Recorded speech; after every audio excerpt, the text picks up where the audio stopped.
첫 번째 문제는 과산화수소의 자연분해에 대한 문제였습니다. 두 번째 문제는 과산화수소가 세포 내에서 캐탈라이즈라고 하는 효소의 도움을 받아 분해될 수 있는데 그 과정에 대한 분석을 해보라는 문제입니다. 캐탈레이즈 같은 이런 효소를 영어로 엔자임이라고 하는데 그 엔자임의 E를 따서 이렇게 E로 축약해 쓰고 있습니다.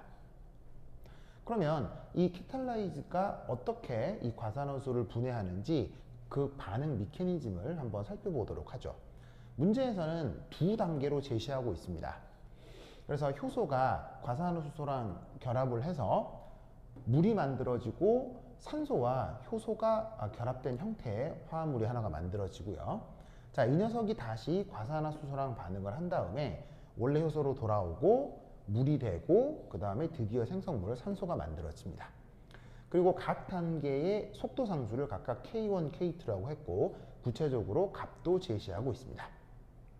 자, 이때 문제에선 이렇게 효소하고 요 산소 원자가 결합된 이 형태에 대해 이런 식의 표현을 쓰고 있어요.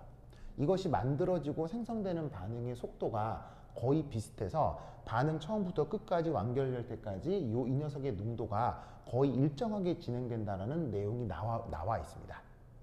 이 내용이 이 문제를 푸는 가장 중요한 단서인데 이러한 내용을 뜻하는 전문 용어가 있죠. 그걸 뭐라고 하죠? 바로 Steady State Approximation이라고 합니다. 우리말 번역으로는 정류상태 근사라고 하죠. 이 내용은 당연히 수능 교과 과정에서 다루겠습니까? 다루지 않겠습니까? 네, 절대 나오지 않습니다. 그래서 서울대 입장에서는 교육부 감사를 피해가기 위해 이 내용을 이 말을 그대로 쓰지 않고 관련된 내용을 집어넣어서 학생들이 문제를 풀 수 있게 하고 있습니다. 그래서 여하튼 이런 내용을 뭐라고 부른다? 전문 용어로 정류상태 근사 Steady State Approximation이라고 합니다.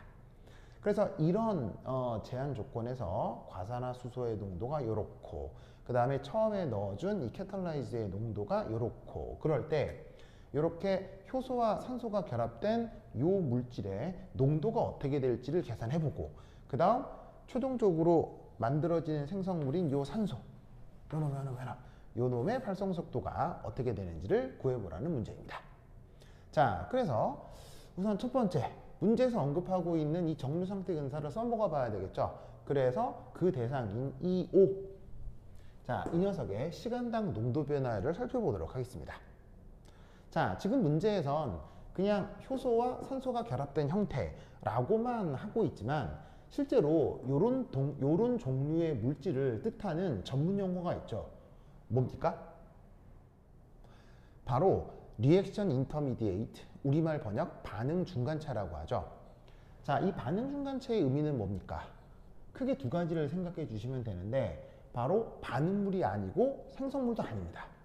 그런데 처음에는 없었습니다. 그래서 갑자기 나타났다가 사라지는 성격을 갖는 물체를 반응 메커니즘에서 반응 중간차라고 하죠. 전체 반응 단계에서 보시면 초기에 반응 중간체 EO가 없었죠. 그런데 갑자기 나타났다가 반응이 완결되기 직전에 사라집니다. 그런 성격을 갖는 물질을 뭐라고? 반응 중간체라고 합니다.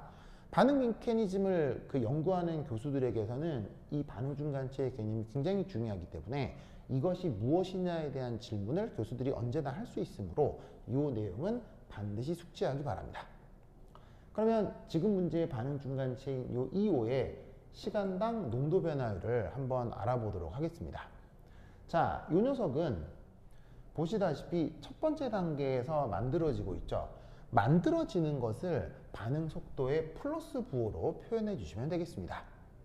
그리고 제시된 반응 메커니즘은 항상 단위단계 반응이기 때문에 제시되어 있는 속도 상수의 반응물의 농도 곱으로 바로 반응 속도를 표현할 수 있습니다. 자, 그리고 두 번째 단계에서는 이 반응 중간체가 어떻게 되고 있어요? 뿅뿅 사라지고 있죠.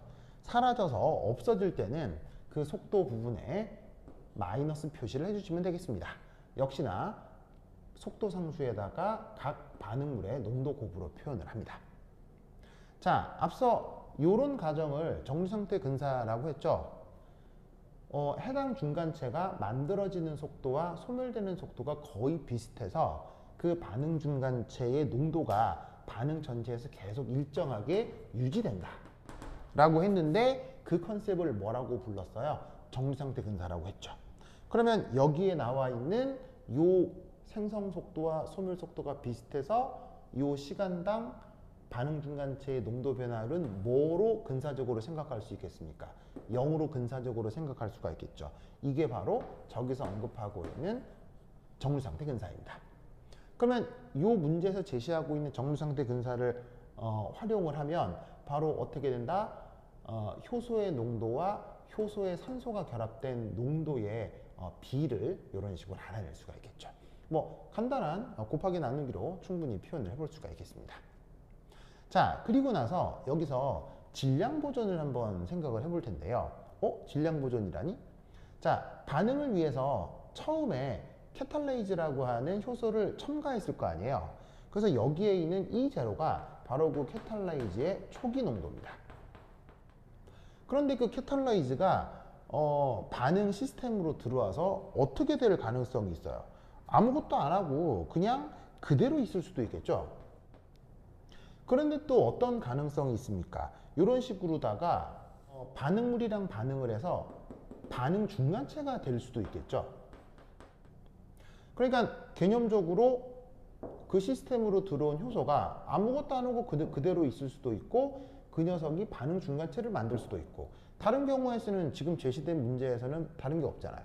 그럼 이 둘을 합친 게 원래 처음에 넣어준 이 효소의 초기 농도랑 같아야 할 겁니다.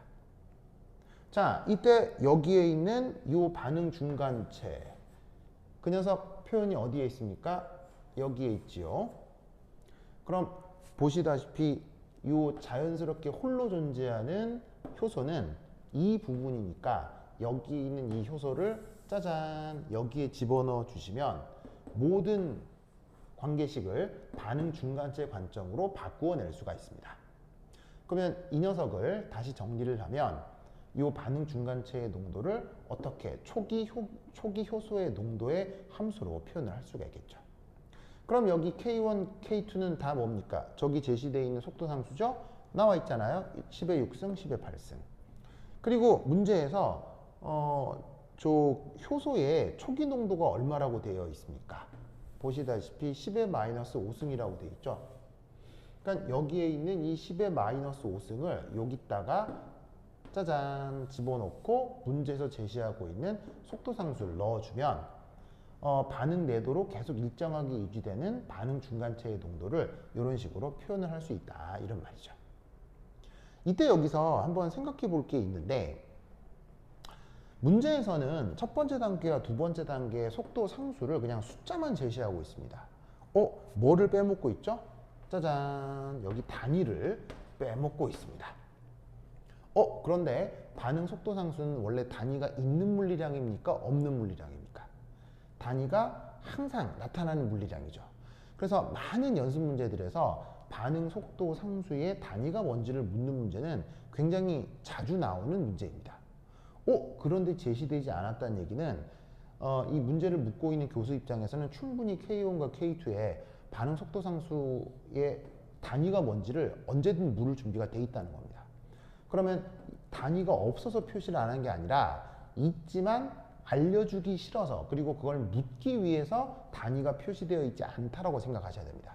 그럼 여기 있는 K1하고 K2의 단위는 뭘까요? 바로 여기에 있는 이 속도 개념으로부터 찾아낼 수가 있죠. 자, 여기에 있는 이 물질의 농도의 단위는 뭡니까? 몰농도죠? 그 다음에 시간의 단위는 뭡니까? 초죠? 자, 물질의 농도는 몰농도죠? 물질의 농도도 몰농도죠. 그러면 몰농도 곱하기 몰농도 한 게 몰농도 나누기 시간이 되려면 여기에 있는 이 속도 상수의 단위는 다 뭐가 돼야 되겠습니까? 바로 몰농도 역수의 초의 역수가 될 겁니다. 그래서 K1이 됐건 K2가 됐건 문제에서 당장 제시해주고 있지는 않지만 이 속도식을 세운다는 개념 속에서 K1과 K2의 단위가 농도의 역수, 초의 역수라는 것을 알 수 있습니다. 문제가 직접 묻고 있지는 않지만 그 뭐냐면 교수하고의 문답 과정 속에서 교수가 충분히 물어볼 수 있으므로 단위가 이러하다는 것도 꼭 살펴놓으시기 바랍니다. 산소의 발생 속도는 다음처럼 표현해 볼 수 있겠죠. 시간에 따른 산소의 농도 변화를 표현해 봅시다. 자, 이 산소가 어느 단계에서만 만들어지냐면 바로 두 번째 단계에서만 만들어지죠. 어떤 반응? 요 EO 반응 중간체와 과산화수소의 반응으로부터 산소 기체가 만들어집니다.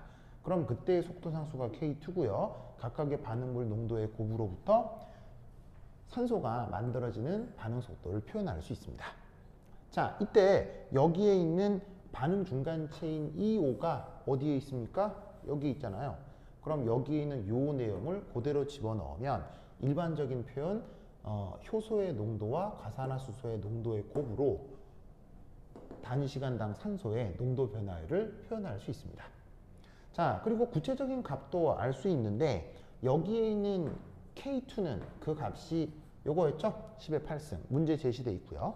그 다음에 이 경우 속도 상수가 농도의 역수, 초의 역수 단위를 갖는다는 거 알아두도록 하시고, 그 다음 반응 중간체의 농도가 그래서 계산하면 얼마로 나왔어요? 이렇게 나왔죠. 그럼 여기를 이렇게 집어넣어 주고, 자, 최종적으로 문제에서 그 과산화수소의 농도가 얼마라고 되어 있습니까? 바로 10의 마이너스 3솔몰 농도라고 되어 있지요. 그걸 여기에 넣고 계산을 해주면 최종적으로 이렇게 반응 속도가 계산이 되겠습니다.